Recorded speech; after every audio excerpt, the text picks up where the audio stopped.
প্রিয় মুসলমান ভাইয়েরা, আল্লাহ রাব্বুল আলামিন কোরআনুল কারীমের মধ্যে জানিয়ে দিয়েছেন 30 নম্বর পারা সূরা জিলজালের সর্বশেষ দুটি আয়াত আমি তেলাওয়াত করেছি। 7 এবং 8 নম্বর আয়াত আল্লাহ তাআলা জানিয়ে দিয়েছেন, ফামান ইয়া'মাল মিসকালা যাররাতিন খায়রান ইয়ারা। রব্বুল আলামিন জানিয়ে দিয়েছেন, পৃথিবীর মুসলমানেরা শুনে নাও, আমি আল্লাহ রাব্বুল আলামিন তুমি বান্দাকে পৃথিবীর জমিনে পাঠিয়েছি রে গোলাম। যে ব্যক্তি পৃথিবীর জমিনে তিল পরিমাণ নেকের আমল করবে, বলেন কি পরিমাণ? আরেকটু জোরে বলেন। তিল দেখতে অনেক বড় না ছোট? আরেকটু জোরে বলেন। অনেক ছোট পরিমাণ তিল। ও বান্দা, এই তিল পরিমাণ কোন তুমি যদি নেকের আমল করে নাও, এই আমল তুমি কিয়ামতের ময়দানে তোমার রব তোমারে দেখায়া দিবে। সুবহানাল্লাহ। এই জন্য মুসলমানেরা, আপনি যে কোনো স্থানেই যান না কেন, যেখানেই থাকেন, যে অবস্থানেই থাকেন, আপনি বান্দা নেকের আমল করবেন। কেননা কিয়ামতের ময়দানে টোটাল আমলগুলো আপনাকে দেখানো হবে। মালি হাদাল কিতাব ওয়ালা সগীরাতান ওয়ালা কাবীরাতান ইল্লা আহসাহা। ও বান্দা, তুমি পৃথিবীর জমিনে কত ধরনের বড় বড় আমল করেছো, কত ছোট ছোট আমল করেছো, কিয়ামতের ময়দানে আমি আল্লাহ রাব্বুল আলামিন তুমি বান্দাকে তোমার আমলগুলো দেখায়া দিব। সুবহানাল্লাহ। এজন্য মুসলমানেরা রব্বুল আলামিন বলেন, ফামান ইয়া'মাল মিসকালা যাররাতিন খায়রান ইয়ারা। পৃথিবীর জমিনে বান্দা তিল পরিমাণ যদি নেকের আমল করতে পারো, আমি আল্লাহ রাব্বুল আলামিন তুমি বান্দাকে কিয়ামতের ময়দানে তা দেখিয়ে দেব। পরবর্তীতে আল্লাহ তাআলা জানিয়ে দিয়েছেন, ওয়া মান ইয়া'মাল মিসকালা যাররাতিন শাররান ইয়ারা। আগের আয়াতে আমরা শুনেছি তিল পরিমাণ নেকের আমল করলে আল্লাহ তাআলা কিয়ামতের ময়দানে বান্দা তোমাকে দেখিয়ে দিবেন। এই আয়াত আল্লাহ তাআলা জানিয়ে দিয়েছেন, তিল পরিমাণ অণু পরিমাণ যদি বান্দা তুমি গুনাহের আমল করো, ওই কিয়ামতের ময়দানে আমি আল্লাহ রাব্বুল আলামিন তোমার আমলগুলো তোমাকে দেখায়া দেব। সুবহানাল্লাহ। আপনি কিয়ামতের ময়দানে আপনার আমলনামা যখন দেখবেন, আপনার আমলনামা আপনার সামনে যখন আপনাকে পেশ করা হবে, তখন আপনি আমলনামা দেখে, নেকের আমলনামা দেখে আপনি বলবেন, রব্বুল আলামিন এই আমলগুলো তো আমি করি নাই, এই আমলগুলো কোথা থেকে আসলো? সুবহানাল্লাহ বলেন। আপনার আমলের কাতারের মধ্যে, আপনার আমলের মধ্যে এক ধরনের আপনার জন্য আমলের মধ্যে আপনার সওয়াবগুলো দেওয়া থাকবে। আপনি ওই আমলগুলো আপনার জানা মতো করেন নাই, আপনি আপনার জানা মতো ওই ধরনের কোনো আমল আপনি করেন নাই, কিন্তু কিয়ামতের ময়দানে মালি হাদাল কিতাব, যে কিতাব আপনার সামনে রব্বুল আলামিন হাজির করে দিবেন, ও চৌধুরী সাহেব, ও মিয়াজি সাহেব, ও চেয়ারম্যান সাহেব, মেম্বার সাহেব, প্রধানমন্ত্রী, এমপি, মন্ত্রী, তোমরা যারা আছো প্রত্যেকের নামে নামে একটা আমলনামা যিনি দিবেন তিনি কে? আমাদের ডান কাঁধে এবং বাম কাঁধে লেখার মতো ফেরেশতা আছে না নাই? আর কিছু জোরে বলেন। আসেনি? এই ফেরেশতা কেমন ফেরেশতা? 24টি ঘন্টা, 24 আওয়ার্স, 24টি ঘন্টা খানা নাই, দানা নাই, ঘুম নাই, রব্বুল আলামিন নিযুক্ত করে রেখেছেন। ও ফেরেশতা, তোমার অন্য কোনো কাজ নাই। বান্দা কি আমল করলো, কি বদ আমল করলো, বান্দা করা মাত্রই তুমি তোমার ডায়েরির মধ্যে এন্ট্রি করে ফেলবা। সুবহানাল্লাহ। প্রিয় মুসলমান ভাইয়েরা, বলতেছিলাম আপনি আপনার আমলের মধ্যে এক ধরনের নেকের আমল দেখবেন, সেদিন আপনি প্রশ্ন করবেন, ও রব্বুল আলামিন, ও বারে ইলাহি, এই যে আমলগুলো দেখা যায়, এই আমলগুলো তো আমি করি নাই, কোত্থেকে আসছে? তখন রব্বুল আলামিন জানায় দেবেন, ও বান্দা, তুমি যে পৃথিবীর জমিনে নেককার সন্তান রেখে আসছো, তুমি দুনিয়ার জমিন থেকে কবরে চলে যাওয়ার পরে তোমার সন্তান মাদ্রাসায় পড়ার কারণে মানুষকে দ্বীনের ইলম শিক্ষা দিয়েছে, মানুষকে আলোচনা করে শুনিয়েছে, মানুষকে পথভ্রষ্ট হতে দেয় নাই। তোমার ছেলেটাকে তুমি ভালো শিক্ষা দেওয়ার কারণে তুমি কবরে শুয়েছো, কথা ঠিক আছে, কিন্তু আল্লাহ রাব্বুল আলামিনের পক্ষ থেকে তুমি বান্দার সকল নাজনিআমত, ওই যে তোমার ছেলেটা যে নেক আমল করলো, তার সওয়াবের একটা অংশ তুমি বাবা হিসেবে তুমি কবরে শুয়েও পেয়ে গিয়েছো। সুবহানাল্লাহ। যাকে বলা হয় সাদাকায়ে জারিয়া। এই জন্য বান্দা আপনি ভালো ভালো কার্যক্রমগুলো করবেন। আপনি সওয়াবের কাজ করেছেন একদিন, কিন্তু সওয়াব পাবেন মৃত্যু পর্যন্ত, ঠিক না বে ঠিক? যেমন মসজিদে হয়, যখন কার্যক্রম হয় আমরা কালেকশন করি, ও ভাই মসজিদের ছাদ ঢালাইয়ের জন্য 300 ব্যাগ সিমেন্ট লাগবে, কারা কারা আছেন এক ব্যাগ কইরা সিমেন্ট দেন, কালেকশন করি না? এই যে এক ব্যাগ সিমেন্ট আপনি মসজিদে দান করলেন, এই সিমেন্ট কিয়ামত পর্যন্ত মসজিদের ওয়ালে থাকবে, মসজিদের ছাদের মধ্যে থেকে যাবে। এই মসজিদ যতদিন মানুষ ব্যবহার করবে, মানুষ যতদিন এখানে সিজদা দিবে, মানুষ যতদিন এখানে আল্লাহকে ডাকবে, ততদিন পর্যন্ত আপনার আমলনামায় একটু একটু করে সওয়াব যোগ হতে থাকবে। সুবহানাল্লাহ। এজন্য আমরা দান সদকা বেশি করব না কম করব? জোরে বলেন, বেশি বেশি দান সদকা করার দরকার আছে না নাই? বেশি বেশি আমরা দান করব, আল্লাহ তাআলা তৌফিক দান করেন, আমরা পড়ি আমিন। আমার ভাইয়েরা, তেমনি ভাবে আপনাকে প্রশ্ন করা হবে, আপনি প্রশ্ন করবেন, ইয়া রব্বুল আলামিন, আমার এই যে বদআ আমল কাতারে আমার জানা মতো আমি এই গুনাহটা করি নাই, এই গুনাহটা কোথা থেকে আসছে? তখন আল্লাহ রাব্বুল আলামিন বলবে, ও গোলাম শুনে নাও, তোমার একটি আমানত ছিল, ভোটের একটি আমানত ছিল, তোমার প্রতি আমি আল্লাহ তাআলা দিয়েছি। তুমি 5000 টাকা খায়া, 1000 টাকা খায়া তুমি তোমার মূল্যবান ভোটটা যোগ্য ব্যক্তিকে দাও নাই। তুমি টাকা খায়া সুরেরে ভোট দিছো, বাটপারে ভোট দিছো। ওই তোমার ভোট পায়া বাটপার চেয়ারম্যান হইছে, কিংবা মন্ত্রী হইছে, কিংবা এমপি হইছে, সে যত ধরনের আকাম কুকাম করছে, সে যা কামাই করছে, গুনাহের কাজ তোমার আমলনামায় তা চলে আসছে, ঠিক কিনা বলেন? এই জন্য আপনি তো শুধু নেকের ভাগ নিতে চান। আজকে আমাদের সমাজের মানুষগুলো শুধুমাত্র নেকের ভাগ নিতে চায়, গুনাহের ভাগ নিতে চায় না। অথচ বান্দা, গুনাহের ভাগ তোমাকে অবশ্যই নিতে হবে। যেমনি ভাবে তুমি নেকের আমল করলে তুমি নেকেরটা নিতে চাও, তুমি বান্দা নেকের ভাগ যেমনি ভাবে নিতে চাও, ঠিক তেমনি ভাবে তুমি বান্দা অবশ্যই তোমাকে গুনাহের ভাগটা নিতে হবে। কেননা তুমি এই গুনাহের সাথে সম্পৃক্ত হয়ে যাওয়ার কারণেই তো তোমার আমলনামায় এই গুনাহগুলো চলে আসছে। আল্লাহ তাআলা আমাদেরকে মাফ করেন, করি আমিন। আরেকটু জোরে পড়েন না আমিন। আমরা গুনাহের কাজ ছেড়ে দিব, বলেন ইনশাআল্লাহ। মুসলমান প্রিয় বন্ধুরা আমার, পরবর্তীতে আসে হাদিস শরীফের মধ্যে আসছে, হযরত আবু হুরায়রা রাদিয়াল্লাহু তাআলা আনহু হতে বর্ণিত, তিনি বলেন, হযরত রাসূল করিম সাল্লাল্লাহু আলাইহি ওয়াসাল্লাম জানিয়ে দিয়েছেন, ইরশাদ করেছেন, রমজান মাসের পরে সর্ব উৎকৃষ্ট রোজা হলো মাহে মুহররমের রোজা। সুবহানাল্লাহ পড়েন। এই যে আমাদের কাছ থেকে বিগত 3 মাস পূর্বে রমজান বিদায় হয়েছে, ওই রমজানের পরে সর্ব উৎকৃষ্ট রোজা হলো আল্লাহ তাআলার এই মাস মাহে মুহররম মাসের রোজা। সুবহানাল্লাহ পড়েন। তাহলে এই রোজাগুলো রাখার দরকার আছে না নাই? অনেকেই তো রয়েছে মাহে মুহররমের চাঁদ উদিত হওয়ার দিন থেকে 10ই মুহররম পর্যন্ত 10টা রোজা রাখে, এরকম লোক আছে না নাই? এরকম লোক রয়েছে। আপনি যদি 10টা যদি নাও রাখতে পারেন, আপনি অন্তত শেষের 2টা দিন আপনি রোজা রাখবেন। আল্লাহ তাআলা আমাদেরকে আমল করার তৌফিক দান করুন, আমরা পড়ি আমিন। রমজান মাসের পরে সর্বোৎকৃষ্ট রোজা হলো এই মাহে মুহররমের রোজা। আজকে মুসলমান ফরজ রোজাই তো অনেকেই রাখে না। অনেকে বলবে মনে মনে, হুজুর আমি তো রমজানের রোজাওই রাখি না, আমার আমনে মাহে মুহররমের রোজার ফজিলত কইয়া লাভ আছে না নাই? রমজান মাস পেয়ে যায় এমন ভাগ্যবান অনেক মানুষ রয়েছে, কিন্তু ভাগ্যবান তো সেই বান্দা যে নাকি রমজানকে পরিপূর্ণ কদর করতে পেরেছে। রমজানের নিয়ম কানুন যে বান্দা নাকি বাস্তব জীবনে গ্রহণ করে নেয়, তার চাইতে ভাগ্যবান মানুষ পৃথিবীর জমিনের কেউ হতে পারে না। কিন্তু কপাল পোড়া কিছু মুসলমান রয়েছে, রমজান মাসের আগের দিন বিকেল বেলা বাজারের মধ্যে পেটটারে মুসুর দিয়ে কয়, আহারে বাতিজা কেমনে আগামীকাল থেকে রোজা রাখবো। বাতিজা কয়, চাচা কি হয়েছে? কয়, বাজান রে পেটের মধ্যে গ্যাস্ট্রিকের সমস্যা। তার মানে হলো পরদিন থেকে বেড়ায় দুপুর বেলা খাইতে হবে, মানুষে বোঝায় আমি অসুস্থ।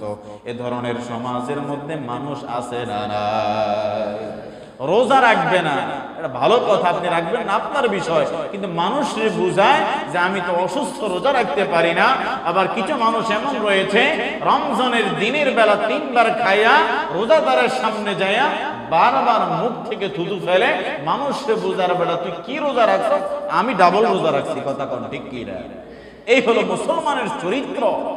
এটা যদি একজন মুসলমানের চরিত্র হয় তাহলে তো বান্দা তুমি তোমার রবের কাছে দাঁড়ানোর বিন্দু পরিমাণ সুযোগ থাকবে না।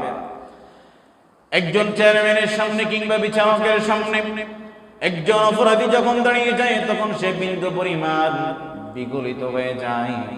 এক কিঞ্চিত পরিমাণ হলো বান্দার ভিতরে একটা ভয় কাজ করে কি করে না? করে তো বলেন না, কথা বলেন, করে কিনা? মেম্বারের সামনে কিংবা চেয়ারম্যানের সামনে বিচারে যখন সবাই দাঁড়ায় যায়, বান্দা অপরাধ করার কারণে চেয়ারম্যান সাহেবের সামনে বান্দার মাথাটা নত হয়ে যায়। ওই চেয়ারম্যানের চাইতে আমার আল্লাহর পাওয়ার কম না বেশি? হালকা বেশি না অনেক বেশি? অনেক অনেক বেশি। বান্দা এত পরিমাণ পাওয়ারফুল আমার আল্লাহ রাব্বুল আলামিন। সেই রবকে বান্দা তুমি তোমার বাস্তব জীবনে যদি গ্রহণ করে না নাও, তুমি বান্দা দুনিয়ার জমিনে চক্ষু পাকে দিয়া পৃথিবীর জমিনে চলাফেরা করতে পারবা, কিন্তু তুমি তোমার রবের কাছে একজন আসামি হিসেবেই তোমাকে দাঁড়িয়ে যেতে হবে। ঠিক কিনা বলেন? আমরা রবের কাছে আসামি হতে চাই? যারা বলেন রবের কাছে আসামি হতে চাই, আল্লাহ তাআলা সবাইকে মাফ করেন, আমরা পড়ি আমিন। তাহলে আমরা আশুরার রোজা রাখবো ইনশাআল্লাহ। পরবর্তী হাদিসে আসছে, ভালো করে বুঝেন। হযরত আবু কাতাদা রাদিয়াল্লাহু তাআলা আনহু থেকে বর্ণিত, তিনি বলেন রাসূল করিম সাল্লাল্লাহু আলাইহি ওয়াসাল্লাম ইরশাদ করেছেন, আশুরার রোজা পালনে আমি আশাবাদী যে তিনি আল্লাহ রাব্বুল আলামিন বিগত বছরের গুনাহগুলো মাফ করে দিবেন। সুবহানাল্লাহ। আল্লাহ রাসূল আল্লাহ রাব্বুল আলামিনের কাছে আশাবাদী, আশা করেন যে আশুরার রোজা যারা রাখবেন তাদের বিগত জীবনে গুনাহ আছে না নাই? জোরে বলেন, আছে না নাই? বিগত জীবনের গুনাহগুলো আল্লাহ তাআলা ক্ষমা করে দিবেন। এজন্য আমাদের নবীজির জবানের কথাগুলো সত্য বেশি না কম? নবীজির জবানের কথা হাসানা মিছা? কথা কয় না, হাসানা মিছা? সন্দেহ আছে নাকি? একটু সন্দেহ সাইডে বলেন, সন্দেহ আছে নাকি? নবীজির জবানের কথাগুলো এত পরিমাণ সত্য, পৃথিবীর মুসলমান ভালো করে বুঝে নেন। ১৫০০ বছর পূর্বে নবীজি যা করে গিয়েছেন, যা বলে গিয়েছেন, বর্তমান সায়েন্টিস্ট, বর্তমান বিজ্ঞান ১০০ বছর, ৫০ বছর, ৪০ বছর এক একটা কথার উপরে রিসার্চ করে তারা আজকে বলতে বাধ্য হলো, মুসলমানদের নবী ১৫০০ বছর পূর্বে যা বলে গিয়েছেন তা ১০০০% সত্য। সুবহানাল্লাহ। এজন্য আমরা আজকে কার্ল মার্কসের আইন গ্রহণ করে নেই। আমরা যদি আমাদের নবীজির আদর্শকে গ্রহণ করে নেই, তাহলে আমাদের জীবনের মধ্যে যিনি চূড়ান্তভাবে শান্তির ব্যবস্থা করে দিবেন, জবান খুলে বলেন তিনি কে? শান্তি যদি পেতে হয় নবীর আদর্শ গ্রহণ করে নাও। নবীর আদর্শের বাহিরে মুসলমান এক কিঞ্চিত পরিমাণ শান্তির কোনো ব্যবস্থা নাই।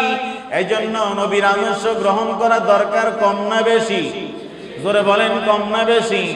আমার নবীর বিবাহ নিয়ে কথা বলা হয়, আমার নবীর দাড়ি নিয়ে কথা বলা হয়, আমার নবীর চরিত্র নিয়ে কথা বলা হয়, অথচ পৃথিবীর পাওয়ারফুল একজন ব্যক্তিত্ব আমার নবীজি ছিলেন।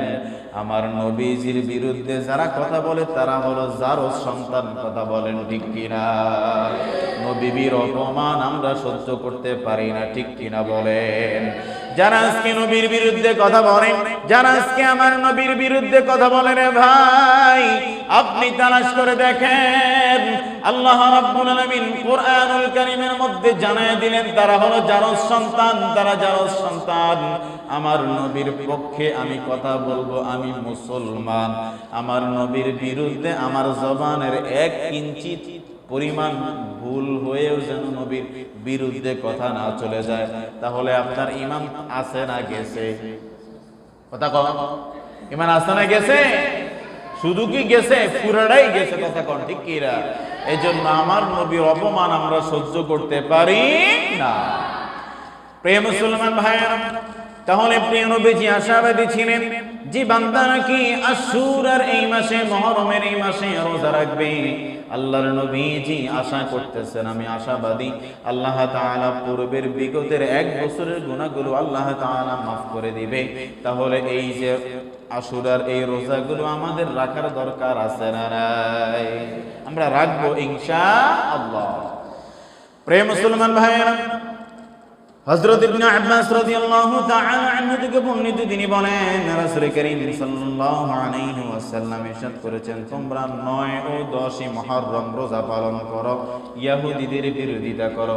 ইহুদিরা এই দিনে রোজা রাখতো একটা, কয়টা? আরেকটু জোরে বলেন, জোরে বলেন না। ইহুদিরা রোজা রাখতো কয়টা? ইহুদিরা রোজা রাখতো একটা। নবীজি বলে দিয়েছেন, আগামী বছর যদি আমি বেঁচে থাকি তাহলে আমরা তাদের বিরোধিতা করে একটা বাড়ায় রাখবো। সুবহানাল্লাহ বলেন। এজন্য আমরা 9 এবং 10 মুহররম রোজা রাখবো, অর্থাৎ আগামী মঙ্গলবার এবং বুধবার। কি বার? জোরে বলেন। সোমবার রাতে আপনারা সাহারি করবেন, মঙ্গলবার একটা রোজা, মঙ্গলবার রাতে সাহারি খাবেন, বুধবার একটা রোজা। আল্লাহ তাআলা আমাদের সবাইকে, যারা আমরা সুস্থ অসুস্থ যারাই আছি, রাখার চেষ্টা করব ইনশাআল্লাহ। প্রিয় মুসলমান ভাইয়েরা, এমনি ভাবে আপনার জন্য আরো সুন্দর মেসেজ রয়েছে, আমি বলছি আপনি ভালো করে বুঝে নেন। হযরত আয়েশা রাদিয়াল্লাহু তাআলা আনহা থেকে বর্ণিত, তিনি বলেন রাসূল করিম সাল্লাল্লাহু আলাইহি ওয়াসাল্লাম এর বাণী ছিল যে ব্যক্তি আশুরার দিনে পরিবারস্থ লোকদের জন্য খানা পিনার ব্যবস্থা করবে। অর্থাৎ নবীজি বলেছেন, আমরা যারা এখানে আছি আমাদের সবার পরিবার আছে না নাই? পরিবারে কে আছে? স্ত্রী আছে, মা আছে, বাবা আছে, সন্তান আছে, আছে না নাই? এই পরিবারের লোকজনদেরকে নিয়ে যারা ভালো ভালো সুন্দর সুন্দর খাবারের আয়োজন করবে, আল্লাহ রাব্বুল আলামিন আগামী 1 বছরে তার পরিবারের খাবার দাবারের রিজিকের মধ্যে বৃদ্ধি করে দিবেন, বরকত করে দিবেন। সুবহানাল্লাহ। তাহলে আমরা এই যে আগামী বুধবার দিনে আপনার সামর্থ্য অনুযায়ী ঘরের মধ্যে ভালো খাবারের আয়োজনের দরকার আছে না নাই? হুজুর করে দাওয়াত দেন আর না দেন, নিজেরা অন্তত এক বেলা ভালো মন্দ তৈরি করে খাবেন। আপনারা তো আজকে আমরা এমন পরিমাণ বেহায়া হয়ে গিয়েছি, নির্লজ্জ হয়ে গিয়েছি, ওই আপনার পহেলা বৈশাখের দিনে চাঁদপুরে যায় বিভিন্ন অঞ্চল থেকে আমরা অর্ডার কইরা ইলিশের কেজি 3000 টাকা কইরা আইনা ফান্তাবাদ দিয়া খাই। অথচ আমি আর আপনি মুসলমান, যেই দিনগুলো আমাদের জন্য হারাম করেছেন ইসলাম, সেগুলোকে আমরা প্রমোট করেছি। যেগুলো আমাদের ইবাদতের জায়গা, সেগুলো আমরা ভুলে গিয়েছি। ঠিক কিনা বলেন? এই জন্য মুসলমান, ইসলাম যা বলেছে সবটার মধ্যেই তোমার জন্য কল্যাণ, সবটার মধ্যেই তোমার জন্য শান্তি। ইসলাম মানতে গেলে শান্তি পাওয়া যায়, ইসলাম মানতে গেলে শান্তি পাওয়া যায়। কথা বলেন ঠিক কিনা? এই জন্য আমরা বিজাতীয় দিনগুলো আমরা আজকে উদযাপন করব না। এই দেশে চকলেট ডে রয়েছে, এই দেশে কি বলে আপনার ভালোবাসা দিবস রয়েছে, এই দেশে দিবসের অভাব নাই। যে দিবসগুলো কোরআন এবং সুন্নাহ বিরোধী, যেই দিবসগুলো কোরআন বিরোধী, যেই দিবসগুলো নবীর সাথে যায় না, আজ মুসলমান সেগুলো নিয়ে ব্যস্ত। অথচ যেই দিবসগুলো মানলে সওয়াব হয়, ইবাদত হয়, সেই দিনে মসজিদে মুসল্লি পাওয়া যায় না। কথা বলেন না কেন? এই হলো আমাদের চরিত্র। মুসলমান জান্নাতে তো সোজা। মনে করো তুমি মুসলমান হয়ে গেছো, আল্লাহ তোমার জান্নাত দিয়ে দিবে, তুমি এটা মামুর বাড়ির আবদার পাইছো মিয়া? না না, এটা তোমার মামার বাড়ির আবদার নয়। তোমাকে আমল করেই জান্নাতি হতে হবে। তোমাকে অবশ্যই কোরআন গ্রহণ করতে হবে, তোমাকে অবশ্যই নবীর মিলাদ এবং সিরাত গ্রহণ করতে হবে, তাহলেই তুমি একজন মুসলমান হতে পারবে। ঠিক কিনা বলেন? আপনি ইসলাম মানলেন না, কোরআন মানলেন না, সুন্নাহ মানলেন না, হুজুর মানলেন না, কিছুই মানলেন না, আপনি আপনার শাইখ পূজারিতে ব্যস্ত, আপনার ইমাম বলছে আপনি তা গ্রহণ করেন না, আপনি ইউটিউবে চার্জ দিয়ে বলেন হুজুর আমনেরটা মিথ্যা, আমার শাইখ যেটা বলছে এটা সত্য। ওরে নাফরমান, তোমার শাইখ কি বলেছে, তোমার হুজুর কি বলেছে সেটা বুঝার মতো বিন্দু পরিমাণ জ্ঞান আকল তোমার মধ্যে নাই। কথা কোন ঠিক কি না?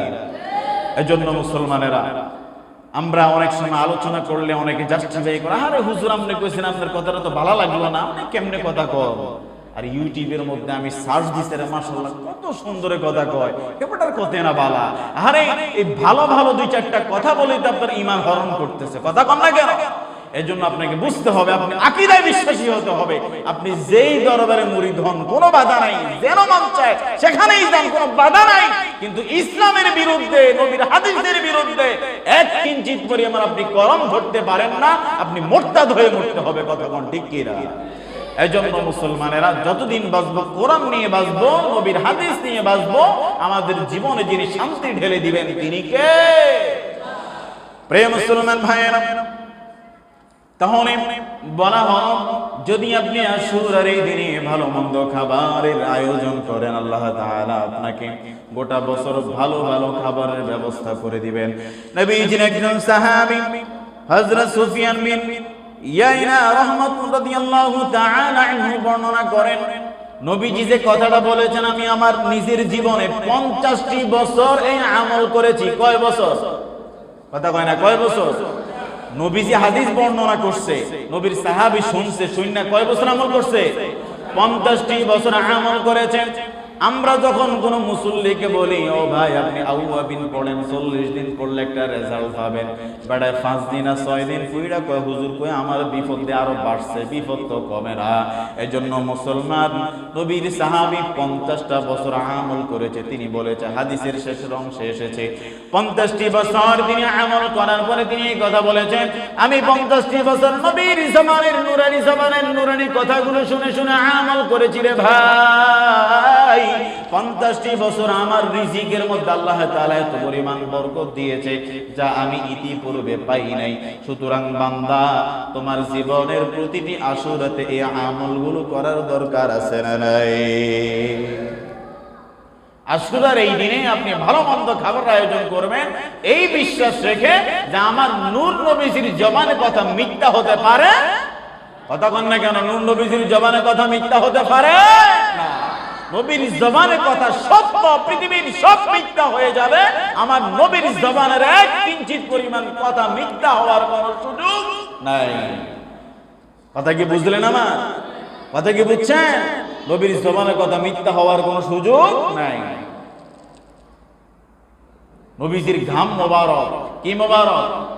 আমাদের ঘামের দিকে কি গন্ধ কয়? মানুষ আড়া যায়? কথা কয় না।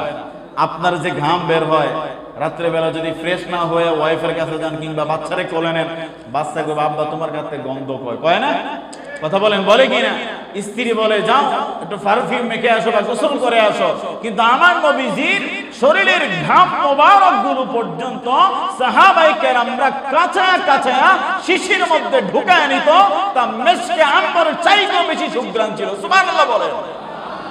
সেই নবীর চরিত্র যখন কোন বেয়াদব, কোন বেঈমানের বাচ্চা, কোন বেজন্মার বাচ্চা যখন নবীর চরিত্র নিয়ে কথা বলে, বুঝতে হবে তার জন্মে ভেজাল আছে। কথা বলেন না কেন? আমার নবীজির বিষয়ে কোনো কম্প্রোমাইজ হবে না। কার বিষয়ে? আমার আব্বারে গালি দিছেন, মাইনা নিলাম, ভাই কিছু কইতাম না, আমি রাগ করতে রাজি না, আমি মারামারি করতে আসি নাই। আমার নাম ধইরা গালি দিছেন, আসসালামু আলাইকুম বলবো, কোনো অসুবিধা নাই। কিন্তু নবীর বিরুদ্ধে কথা বলে জিহ্বা টেনে ছিঁড়ে ফেলবো। কথা কোন ঠিক কি না? আমার নবীর বিরুদ্ধে এক চুল পরিমাণ কথা আমরা মেনে নিতে পারি না। কেননা ওই নবীর নুরানি হাত মোবারক থেকেই তো আমাকে কিয়ামতের ময়দানে যখন আমি পিপাসার্ত হব, তখন নবীর হাত মোবারক থেকে আমাকে ওই যে কি বলে কাউসারের পানি পান করতে হবে। যদি আপনি নবী বিদ্বেষী হয়ে যান, আপনি নবীর কাছ থেকে পানি পান করতে যাবেন, আহারে আমার নবী তো মায়ার নবী, আমার নবী তো দয়ার নবী, আপনি বিদ্বেষী ছিলেন, তারপরে নবীজি আপনাকে পানি দিতে যাবে, এমন সময় আকাশের পক্ষ থেকে একটি পর্দা চলে আসবে, একটা পর্দা চলে আসবে, নবীর হাত মোবারক থেকে আপনি হাউজে কাউসারের পানি নিতে পারবেন না। কেননা আপনি নবী বিদ্বেষী ছিলেন। আল্লাহ আমাদেরকে মাফ করেন, পড়ি আমিন। আর একটু জোরে পড়ি আমিন। কথা কি রাগ করছেন নাকি? এই কথা বললে কি রাগ হন আপনারা? আপনারা রাগ হইলেও আমি বলবো, এটা আমার ইমানের দায়িত্ব, এটা আমার ইমান বলে, এটা বারবার বলা দরকার। আজকে আমার নবীর চরিত্র নিয়ে কথা বলা হয়, এই দেশে সকল আইন পাস হয়, এই দেশে সকল কিছু হয়, কিন্তু নবী বিদ্বেষী যারা, নবীর অপমানিকারা যারা, তাদের বিরুদ্ধে কোনো এই দেশে মামলা হয় না, কোনো ধরনের কিছুই হয় না। কথা কোন ঠিক কিনা? এই দেশে যুদ্ধাপরাধীর বিচার হয়, এই দেশে বাবা হত্যার বিচার হয়, এই দেশে মা হত্যার বিচার হয়। ভাই সবটাই করেন, বাধা নাই, কিন্তু আমার প্রিয় নবীজি আদর্শের বিরুদ্ধে যারা কথা বলবে তাদের শ্রেষ্ঠ একটি আপনি আপিল করে কোন আপিলের সুযোগ থাকবে না, তাদেরকে আপনি একবারই একটাই স্লোগান, তাদেরকে গর্দান আলাদা করে মৃত্যুদণ্ড দিতে হবে। ঠিক কিনা বলেন?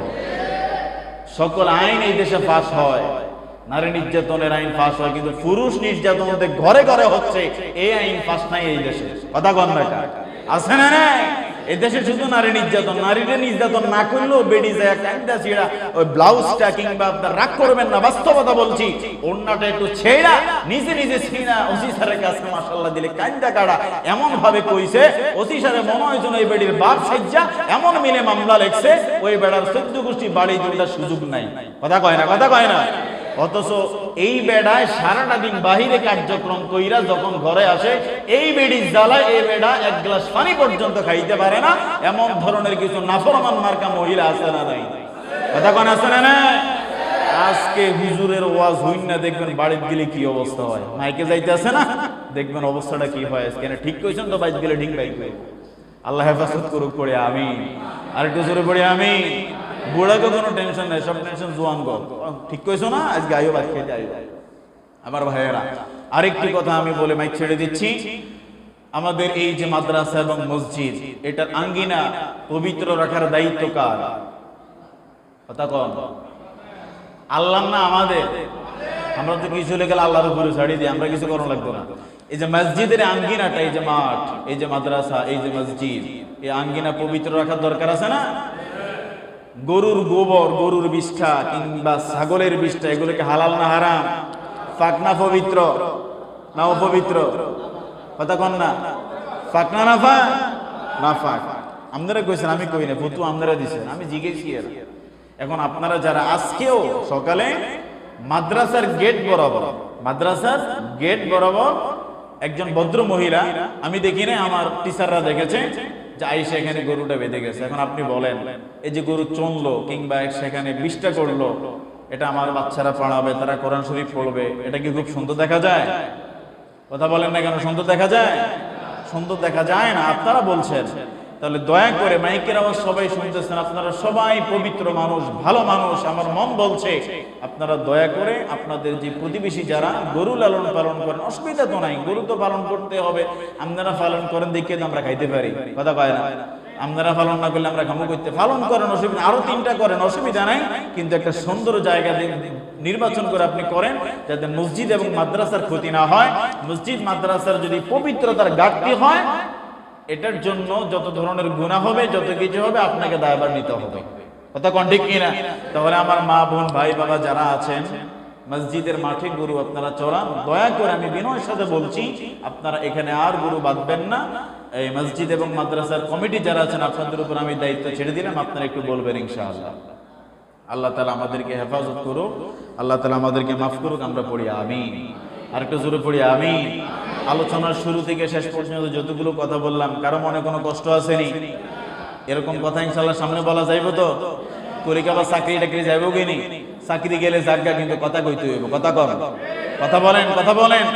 চাকরি গেলে চাকরি পাওয়া যাবে, সম্মান গেলে সম্মান পাওয়া যাবে, কিন্তু নবীর ইজ্জত, কোরআন এবং সুন্নাহর আদলে যদি আমি ব্যক্তি না চলে, যদি মানুষের তন্ত্র মন্ত্র নিয়ে চলি, আল্লাহর কাছে আমার ছাড় হবে না। ঠিক কিনা বলেন?